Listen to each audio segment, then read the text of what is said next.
দেখতে চাই। উনি খুব ভালো মানুষ। আমি যখন ঢাকা থেকে কুমিল্লা আসলাম, মহিলক সাক্ষ্য ভাইয়ের ছবিটা দেখলে আমি হুন্ডা দাঁড়াই এবং আমার প্রাইভেট কার দাঁড়ায় দেখতাম যে ওনার চেহারা ধরুন আমার সাথে কথা বলতেছে। এই আমার মনের আশা ছিল ওনার সাথে সাক্ষাৎ হয়েছে। উনি আমাদের মহল্লাতে আছে, আজকে ওনার সাথে মত বিনিময় করছি।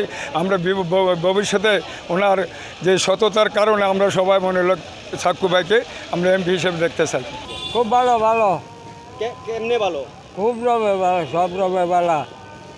থাকলে হাওয়াটা গেছে, গেলে হাওয়াটা সাহায্য করে।